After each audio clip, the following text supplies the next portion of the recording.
नमस्कार साथियों, study with motivation में आप सभी का स्वागत है।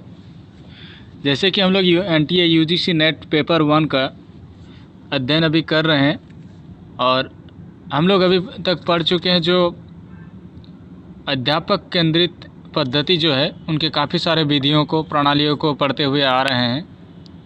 पिछले वीडियो में हम लोग बात किए थे जो NTA UGC नेट का जो पेपर 1 का हम लोग बात कर रहे हैं, उसमें हम लोग देखे थे कि परियोजना विधि, प्रोजेक्ट मेथड का, ठीक है। और भी हम लोग काफ़ी सारे विधियों का अध्ययन कर चुके हैं जो अध्यापक केंद्रित जो पद्धति है उसके विधियों का।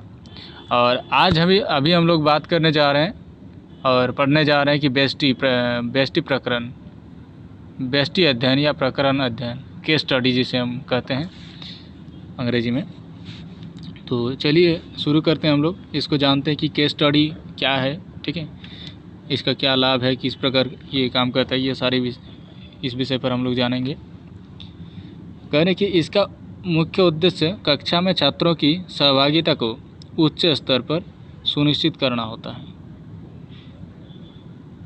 कक्षा में छात्रों की सहभागिता को उच्च स्तर पर सुनिश्चित करना होता है।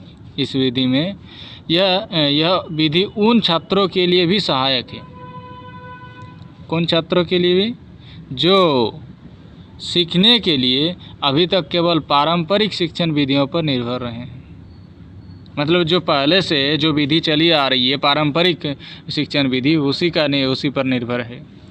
यह उनके सीखने के प्रति दृष्टिकोण में बड़ा परिवर्तन ला सकता है। यह अध्ययन आमतौर पर व्यक्तियों द्वारा एक संगठन के रूप में वास्तविक स्थिति का वर्णन करता है। वर्णन करना, और भी कह रहे हैं कि का वर्णन करना, निर्णय लेना, चुनौती का सामना करना इत्यादि है। इन सारी चीज़ें हैं। इस विधि का प्रयोग मुख्यतः मनोविज्ञान यानी साइकोलॉजी, प्रबंधन, मैनेजमेंट, जीव विज्ञान, बायोलॉजी, विधिक अध्ययन, ठीक है, जिसे हम अंग्रेजी में कहते हैं लीगल स्टडीज़, समाजशास्त्र, सोशियोलॉजी, इतिहास, हिस्ट्री आदि विषयों में किया जाता है, ठीक है। और इसके हम लोग लाभ देखेंगे। जो प्रकरण अध्ययन है या बेस्टी अध्ययन है, इसके हम लोग कुछ लाभ भी देखेंगे। क्या क्या लाभ है, कि क्या क्या हानि है, क्या हानि को क्या क्या सीमाएं हैं, इनको भी हम लोग जानेंगे। तो चलिए देखते हैं इनका जो लाभ है, क्या क्या लाभ है।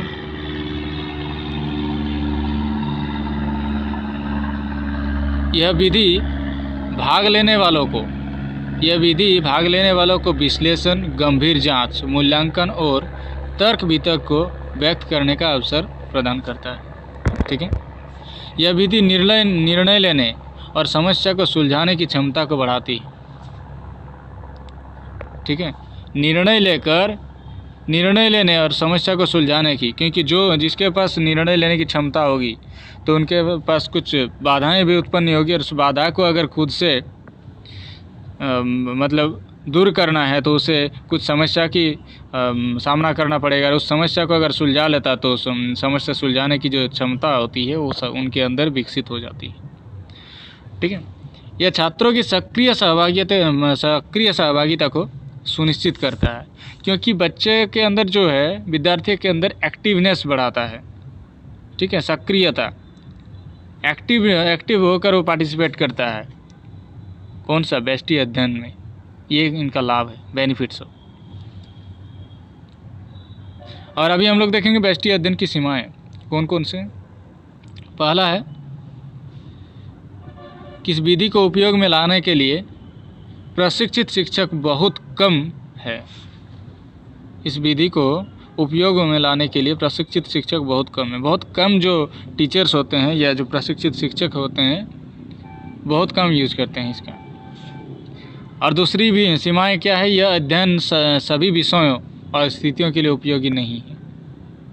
कहाँ यूज किया जाए, कैसे यूज किया जाए, इन सारी चीज़ों का नॉलेज होना चाहिए। और सभी सब्जेक्ट में नहीं हो सकता, सभी सिचुएशन में नहीं हो सकता, तो इसीलिए इसको ध्यान में रखा जाए, ठीक है। और आगे हम लोग देखेंगे पात्र अभिनय या अनुकरणीय या भूमिका निर्वाह, यानी रोल प्लेइंग। ठीक है, पात्र अभिनय। शिक्षक छात्रों के ज्ञानवर्धन, मानव संबंधी कौशल और उनकी पारस्परिक और व्यक्तिगत समस्याएं हल करने में महत्वपूर्ण भूमिका निभाते हैं। ठीक है, क्योंकि छात्र जो शिक्षक होते हैं वो छात्र के ज्ञानवर्धन करते हैं, उनके जो मानव संबंधी कौशल है उनकी भी दृढ़ता बनाता है, विकसित करता है, उनका जो कौशल होती है, उनकी पारस्परिक और व्यवस्थित समस्याओं को भी हल करते हैं। और इन सारी हल करने में महत्वपूर्ण भूमिका निभाते हैं कौन? शिक्षक। अब देखते हैं कि पात्र अभिनय प्रविधि में विषय वस्तु से संबंधित साहित्यिक, ऐतिहासिक, वर्तमान या काल्पनिक घटनाओं का नाटकीय रूपांतर किया जाता है। ठीक है, इससे विद्यार्थी अलग अलग पात्रों की भूमिका अदा करता है, इससे उनको प्रत्यक्ष अनुभव होता है और उनके मानवीय कौशल भी बेहतर बनते हैं। किससे? रोल प्लेइंग से। कोई विद्यार्थी अगर किसी के, मान लीजिए कोई अगर विद्यार्थी किसी राष्ट्रपति का भूमिका निभाता है कि एक अगर देश के राष्ट्रपति बने तो उनके ऊपर क्या क्या जो कर्तव्यों का निर्वहन करना पड़ता है, तो उनको खुद लगने लगता है कि हाँ अभी मैं राष्ट्रपति हूँ तो मुझे किस प्रकार से हमारे देश के लिए मुझे क्या सेवा देना है, क्या करना है, क्या कर्तव्य होती है। तो उन्हें खुद के अंदर वैसे मतलब झांक के देखते हैं कि हाँ मैं क्या सच में हूँ, क्या ऐसा होता है। इस प्रकार के काफ़ी सारे प्रश्नों का उत्तर उन्हें मिल जाता है और उन्हें उस प्रकार की दृष्टिकोण हो जाता है। तो ठीक उसी प्रकार से कोई विद्यार्थी अगर प्रधानमंत्री का रोल निभाते हैं तो उन्हें लगता है कि नहीं, एक प्रधानमंत्री का क्या कार्य होते हैं, कैसी उनके कैरेक्टर होना चाहिए, क्या उनकी जो मतलब कार्य होती हैं, इन सारी चीज़ों पर उनके अपने अंदर एक जैसे ही पद मिल जाता है या रोल प्ले करता है तो एक भाव उत्पन्न हो जाता है कि हाँ मैं ही प्रधानमंत्री हूँ, इस टाइप का। ठीक है, आगे हम लोग इसका लाभ देखेंगे। ठीक है, पात्र अभिनय के लाभ। यह वास्तविक जीवन की स्थितियों की एक झलक है। बिल्कुल, वास्तविक जीवन की स्थितियों की एक झलक है, क्योंकि जो वास्तविक जीवन है हम उसी से कल्पना करके एक ऐसा से, जैसे कि हम बोल रहे हैं कि अगर पात्र अभिनय कर रहे हैं तो हम किसी को देखे हैं, ठीक उसी का हम अभिनय कर रहे हैं। ठीक है, या काल्पनिक जो होती है, काल्पनिक इसमें हम नहीं कर पाते कि किस प्रकार से उतना आसानी से, पर जो वास्तविक जीवन की स्थितियाँ उसी का एक झलक है पात्र अभिनय। ठीक है, यानी रोल प्ले। यह विधि समूह के प्रत्येक सदस्य की सहभागिता पर बल देती है, प्रत्येक सदस्य की सहभागिता पर। ठीक है, बल देती है कि सबको यहाँ करना है कि कोई ना कोई अलग अलग रोल प्ले करेंगे, लेकिन करेंगे और सब करेंगे, सब अपने आप को बेहतर बनाने का प्रयास करेंगे, क्योंकि सभी को तो अपने आप को बेहतर बनाना ही है। यही हमारा उद्देश्य है। विद्यार्थी सभी बढ़े, सभी बढ़े, सभी पढ़े, सभी बढ़े, सब पढ़े, सब बढ़े।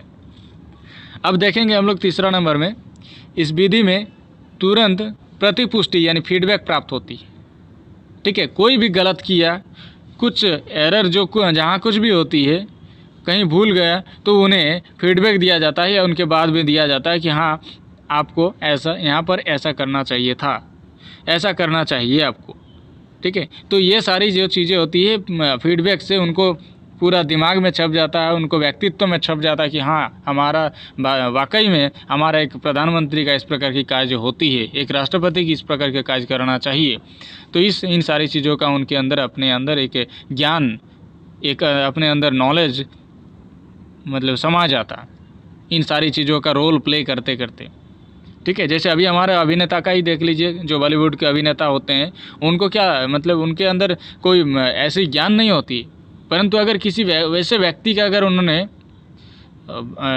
रोल प्ले करने जा रहे हैं, अगर मैं बात करूं कि नेताजी सुभाष चंद्र बोस, उनके नाम पर एक पिक्चर बनी है, मूवी बना है, जो है बायोपिक, जो सचिन खेड़ेकर नाम की व्यक्ति का है। तो उन्होंने उनके रोल प्ले करने, यानी उनका जो एक्टिंग, उनका जो अभिनय करने के लिए नेताजी सुभाष चंद्र बोस के काफ़ी सारे किताब पढ़े हैं, काफ़ी सारे जो मतलब उनके एक एक चीज़ों को उन्होंने पढ़ा है, जाना है, समझा है, उस प्रकार के एक्टिंग में माहिर हुआ है। पहले ही बोलने से पहले, अभिनय करने से पहले कितना बार प्रैक्टिस किया है, तो उस प्रकार की भाव उत्पन्न करना कि हाँ वो कैसा व्यक्ति था। तो इसी प्रकार से कि और आगे हम लोग देखेंगे यह विधि निर्णय, समस्या समाधान संबंधी, वार्ता, कार्य क्षमता संबंधी कौशलों को विकसित करती है। यानी आपको हर प्रकार से विकसित करेंगे, समझदार बनाएंगे, मतलब ज्ञानी बनाएंगे। ठीक है, आपके अंदर समस्या समाधान की कौशल आपको हो जाएगी। और हम लोग देखेंगे आगे 5वां नंबर में, यह विधि सहभागियों के दृष्टिकोण को बदलने में प्रभावपूर्ण होती है। सहभागी जो पार्टिसिपेट करते हैं, जो विद्यार्थी उसमें पार्टिसिपेट किए हैं, उनका जो दृष्टिकोण है, जो पहले से चला आ रहा, जो उनका दृष्टिकोण उनको बदलता है, क्योंकि उन्होंने एक ऐसे किसी और व्यक्ति का, किसी और दूसरे का रोल प्ले कर रहे हैं।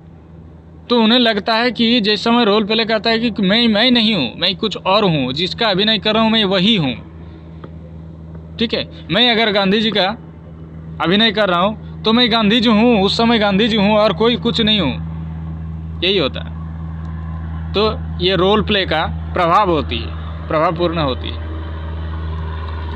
आगे इस विधि का यानी पात्र अभिनय की कुछ सीमाएं होती है, कुछ हानियां होती है, कुछ लिमिटेशंस कर सकते हैं। कौन कौन से होते हैं चलिए देखते हैं। 1 नंबर में कह रहे हैं कि इसके अनप्रेडिक्टेबल परिणाम भी हो सकते हैं। जो प्रत्याशित यानी मतलब आशा नहीं किया गया था ऐसा होगा, वैसा भी हो सकता है। यह प्राय वास्तविक जीवन की परिस्थितियां भूमिका निभाने से अधिक जटिल होती है। वास्तविक जीवन की परिस्थितियां भूमिका निभाने से अधिक जटिल होती है, क्योंकि वास्तविक जीवन में आपने कुछ किए रहेंगे, लेकिन काल्पनिक जो होती है या किसी दूसरे का अगर अभिनय आपको मिला है तो आपको काफ़ी मुश्किल होगा, क्योंकि उस व्यक्ति ने किस प्रकार का कैरेक्टर, किस प्रकार का भाव प्रदर्शन करते हैं, किस प्रकार का उनका जो पोस्चर है, किस प्रकार से बात करते हैं, किस लहजीब से बात करते हैं। तो इस प्रकार से आपको उनके अनुसार आपके अंदर, आपके व्यक्तित्व के अंदर उस व्यक्ति का कैरेक्टर को डालना होता है रोल प्लेइंग में। इस विधि में पर्याप्त मात्रा में संसाधनों की आवश्यकता होती है। ठीक है, ये कुछ लिमिटेशंस बताया जा रहा, मतलब आपको मतलब ज़्यादा नहीं कर सकते आप। ठीक है, इसमें कुछ प्रत्याशा नहीं कर सकते कि हाँ परिणाम भी हो सकते हैं, मतलब जैसा आप चाह रहे हैं वैसा नहीं भी हो सकता है। वास्तविक जीवन की परिस्थितियां भूमिका निभाने से अधिक जटिल होती है, क्योंकि इससे जटिल तो होता ही है क्योंकि दूसरे का भूमिका निभा रहे हैं। इस विधि में पर्याप्त मात्रा में संसाधनों की आवश्यकता होती है, और बाकी सारी चीज़ों में होती है कि कुछ कम संसाधनों में भी हो जाती है। तो आशा करता हूँ इस वीडियो को आप समझ गए होंगे, अच्छी तरह से जानकारी आप रोल प्लेइंग जो विधि है इस विधि से संबंधित। और आगे हम लोग नेक्स्ट वीडियो में बात करेंगे व्यक्तिगत शिक्षण प्रणाली, ठीक है, जिसे हम पर्सनलाइज्ड सिस्टम ऑफ इंस्ट्रक्शन कहते हैं, हम लोग इसकी बात करेंगे। ठीक है, और जानकारी अगर अच्छी लगी, वीडियो अच्छी लगी, तो आप हमारे इस चैनल को लाइक, शेयर एंड सब्सक्राइब करिए, ताकि इस प्रकार के और भी हम वीडियो आपके लिए लाते रहें। ठीक है, आज के लिए इतना ही। Thank you so much.